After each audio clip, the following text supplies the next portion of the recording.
The most valuable commodity I know of is information. Wouldn't you agree? Alright guys, back again.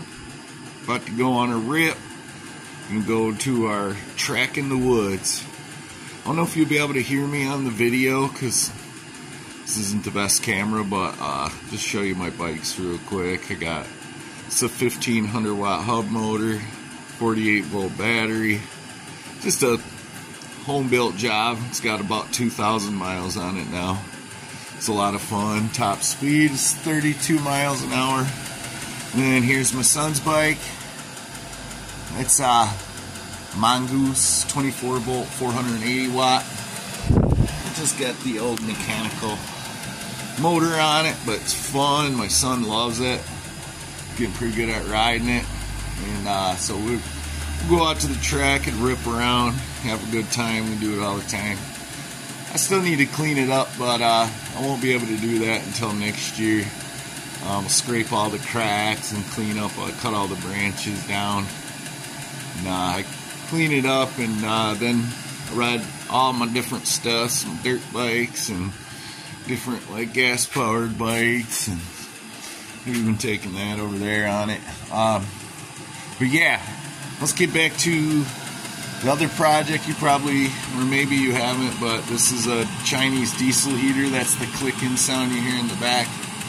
Got it heated up in here. It's snowing outside, and we're at just about 60 degrees in here. There's zero insulation on the walls. You can see the exhaust goes out right there. Can't really see because the window's dirty, but anyway, so the experiment is the exhaust comes out, goes into this giant old steam radiator. It's got thousands of hours of use, no negative effects. It's like an expansion chamber, so there's no back pressure on the system. Moisture does not accumulate in this system. I've tested it extensively. It's probably because, as you can see, the temperatures, that's the top probe is stuck there with a magnet, and the bottom probe is stuck there with a magnet. And this is Fahrenheit. So yeah, it's pretty hot. This would be boiling water if I had water in there. So I boiled water in there, I've cooked food there. You could build one of these yourself if you wanted one. All you have to do, pick up an old steam radiator and experiment. This is a bunch of free energy basically because it's wasting. I mean, that's hot. I warm up my gloves on it, and I can heat up stuff. It's fairly useful. It's cool to have in the garage. Super heavy though. But one good part of it being so heavy, like almost 200 pounds, I shut this diesel heater off and it stays hot for well over an hour, giving off heat. I don't even need a fan on it. It's just kind of a passive heat. You could put a fan on. You could either put a thermoelectric generator powered fan, that runs off heat, or just a fan, small USB fan. I don't need it, like I said. This is already giving off 27,000 BTUs of heat, which is enough to heat this uninsulated, it's just a small garage, but it's hot in here. I'm like literally warm. And it's pretty freaking cool because it's snowing outside. So anyway, just thought I'd throw that at the end. Let's go take this ride. Here with Buke on his e-bike. The old Mongoose 24 volt 480 watt. Got me on my fancy bike here. It's 1500 watt 48 volt, just a home built jobber. Now we're at our racetrack in the woods. You can't really see it. You can see Noah ripping around here, but it's a bank track. It's probably got a total length of about 1,000 feet, and it's a little overgrown. I 2 years ago I cleaned it all up.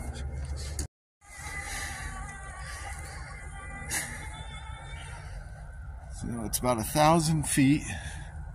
It's banked, angled. It's got a little pit road right here, and you can't see it. Let's see it.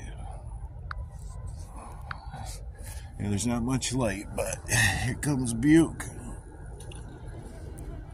And we'll take a little ride. Show it to you at night. I'm coming with you, Buke. Keep riding. Keep riding, buddy. Coming with Buke. Show you the track. One-handed. Better than the best GoPro footage. It's a little sketch.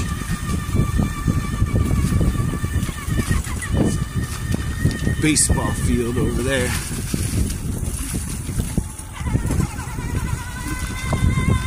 So yeah, I'm gonna smooth out all these bumps with after I scrape all the weeds with a sledgehammer. It's a pretty interesting history about this place. It used to be called Wyoming BMX. And there was a huge BMX style bike track here. And they closed in 1991. Or no, actually 89, I think.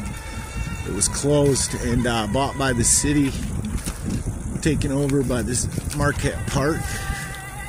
And the city bulldozed the dirt track, which was competition track. And this is like a roller derby track in the woods.